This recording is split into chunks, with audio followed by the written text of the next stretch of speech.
जो हमारा सजेशन था, सजेशन भी कह सकते हैं और शर्त भी कह सकते हैं, अगर इसको दूसरे वे में कहें, हमारे सारे सजेशन को मान लिया गया था। 5 सुझाव हम लोगों ने दिया था जेपीसी के समक्ष, और वो 5 सुझाव बिल में, इनकॉर्पोरेट बिल में उसको लाया गया, तो हमारी पार्टी ने समर्थन दिया। पहला जो हमारा सुझाव था, जमीन राज्य का मामला है, लैंड स्टेट मैटर है, और इसलिए कानून में भी ये प्राथमिकता बरकरार रहेगी। अब सोचिए कि जिस राज्य का, जिस प्रांत का, जिस बिहार के माननीय मुख्यमंत्री श्री नीतीश कुमार जी मुख्यमंत्री हैं, वहां पर जमीन को लेकर के जिस तरह से बातें उड़ाई जा रही है, कही जा रही है, भ्रम पैदा किया जा रहा है, कहीं कोई इस तरह की बातें हो सकती है क्या? माननीय मुख्यमंत्री नीतीश कुमार जी के रहते हुए अल्पसंख्यक, वंचित, शोषित, ये तमाम तबकों के हितों की रक्षा पे कोई उंगली भी रख सकता है क्या? जिसका निगाहबान, जिसकी रक्षा सुरक्षा माननीय मुख्यमंत्री नीतीश कुमार जी स्वयं कर रहे हैं। दूसरा हमारा सजेशन था कि यह कानून पूर्व प्रभावी नहीं हो, यानी कि रेट्रोस्पेक्टिव वे में ना होकर के प्रोस्पेक्टिव वे में ये प्रभावी होगा, यानी कि जो चीजें जैसी हैं वहां से नहीं, बल्कि जब ये बिल एनेक्टेड हो जाएगा महामहिम के हस्ताक्षर के बाद, उसके बाद से इस बिल के प्रावधान प्रभावी होंगे।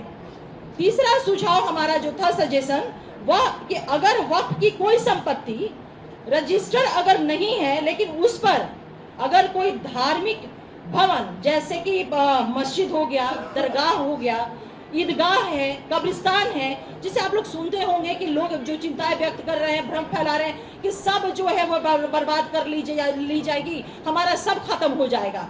लेकिन इस बिल के माध्यम से जो हमने सुझाव दिया है, इनकॉर्पोरेट हुआ है, ये माननीय मुख्यमंत्री नीतीश कुमार जी की गारंटी के रूप में न सिर्फ बिहार में बल्कि पूरे देश के अकलियत समाज को ये मिला है कि उनके ये भवन जो है कहीं से भी इनके साथ छेड़छाड़ या किसी भी तरह का उसके साथ नहीं किया जाएगा।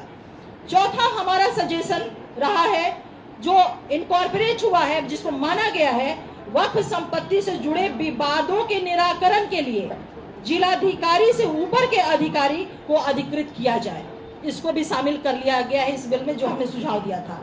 पांचवा हमारा सुझाव और अंतिम सुझाव कि वक्फ बोर्ड की संपत्ति के डिजिटलाइजेशन के लिए, जिसको हम बोलचाल की भाषा में हम लोग कह रहे हैं कि पोर्टल पे रजिस्ट्रेशन की बात कर रहे हैं, तो उसके लिए 6 महीने का जो समय बिल में था, हम लोगों ने इस चीज को सुझाव दिया था कि इस समय सीमा को बढ़ाई जाए, और हमारे इस सुझाव को मान लिया गया। ये हमारे 5 महत्वपूर्ण सुझाव थे जिसकी मैंने आपके समक्ष चर्चा की है। इनको जब बिल में इंट्रोड्यूस कर लिया गया, इनको बिल में इनकॉर्पोरेट किया गया, तब जाकर के हमारी पार्टी जनता दल यूनाइटेड ने बिल का समर्थन किया है।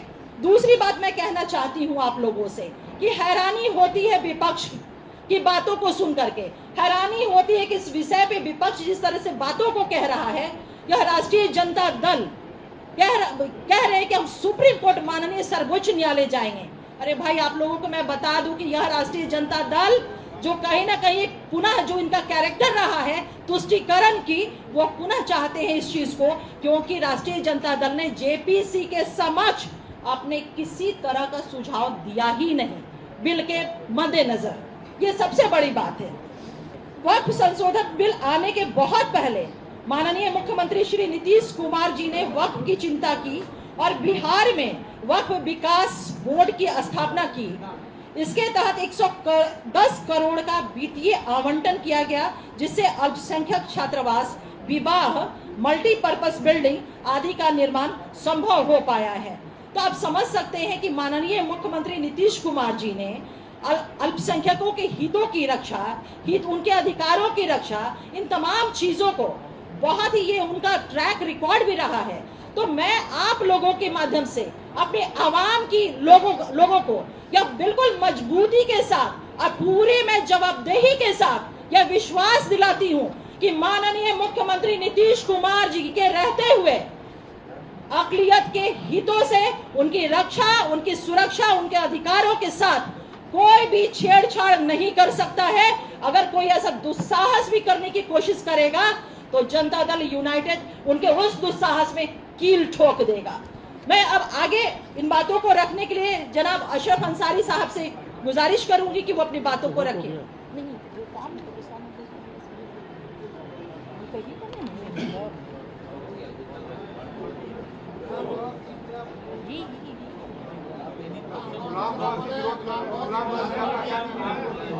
जी